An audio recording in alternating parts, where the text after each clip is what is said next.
Hello बच्चों, चलिए प्रश्न को पढ़ते हैं। सिल्वर परमाणु भार दिया है 108 ग्राम का कितना भार विस्थापित होगा उतनी विद्युत से जो कि 5600 मिलीलीटर O2 को सामान्य ताप दाब पर विस्थापित करता है, एसटीपी पर विस्थापित करता है। परिस्थिति दी है एसटीपी की। तो चलिए सबसे पहले प्रश्न की मुख्य अवधारणा पे बात करते हैं।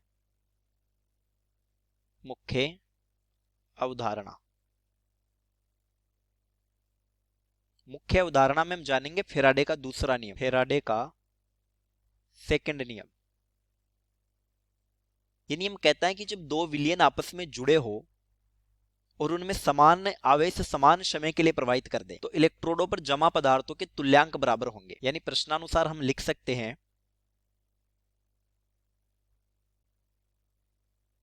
एजी के तुल्यांक बराबर हो जाएंगे O2 के तुल्यांक। लेकिन यह बात कब लागू होगी? जब समान आवेश समान समय के लिए, यानी धारा समान समान समय के लिए। यह फेराडे का दूसरा नियम होता है। तो चलिए प्रश्न को हल करते हैं। प्रश्न में हमें O2 का आयतन दिया है एसटीपी पर 5600 मिलीलीटर, ये प्रश्न में दिया है। तो यहां से हम O2 के मोल पता कर सकते हैं। हम जानते हैं कि जब 22,400 मिलीलीटर आयतन होता है एसटीपी पर, तब मोल होंगे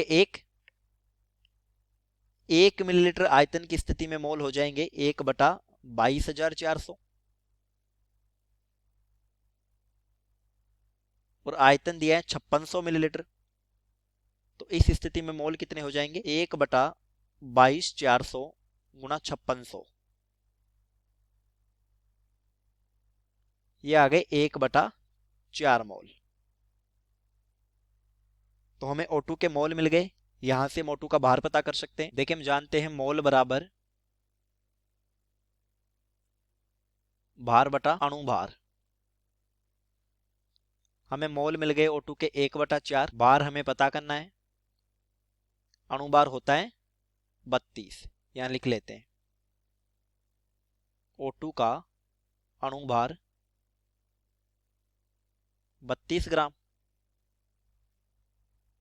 तो यहां से भार मिल जाएगा 8 ग्राम। ये O2 का भार आ गया। भार। अब चलिए फेराडे का दूसरा नियम लगाते हैं, फेराडे का सेकंड नियम। यानी एजी के तुल्यांक बराबर O2 के तुल्यांक। अब देखिए हम जानते हैं तुल्यांकों की जो संख्या होती है वो होती है भार बटा तुल्यांकी भार। तुल्यांकी भार। जैसे मोल होते हैं भार बटा अणुभार, वैसे तुल्यांक होता है भार बटा तुल्यांकी भार। तो यहां पर लिख लेंगे एजी का भार बटा एजी का तुल्यांकी भार बराबर O2 का भार बटा O2 का तुल्यांकी भार। तुल्यांकी भार। तो देखिए कोष्टक में कुछ तत्वों के तुल्यांकी भार लिखता हूं जो हम जानते हैं। Ag का तुल्यांकी भार 108 ग्राम, O2 का तुल्यांकी भार 8 ग्राम, H2 का तुल्यांकी भार 1.0 ग्राम, Cl2 का तुल्यांकी भार 35.5 ग्राम। तो यहां पर हम लिख लेते हैं Ag का भार हमें पता करना है, भार Ag बटा Ag का तुल्यांकी भार होता है 108 बराबर O2 का भार हमने निकाल लिया 8 ग्राम बटा O2 का तुल्यांकी भार होता है 8 ग्राम। तो जब हम इसको हल कर लेंगे Ag का भार आ जाएगा 108 ग्राम। ये हमारा उत्तर हो जाएगा। चलिए विकल्प का पता कर लेते हैं। 108 ग्राम दिया है डी विकल्प, तो डी हमारा सही उत्तर हो जाएगा। चलिए उम्मीद करता हूँ प्रश्न समझ आया होगा। धन्यवाद।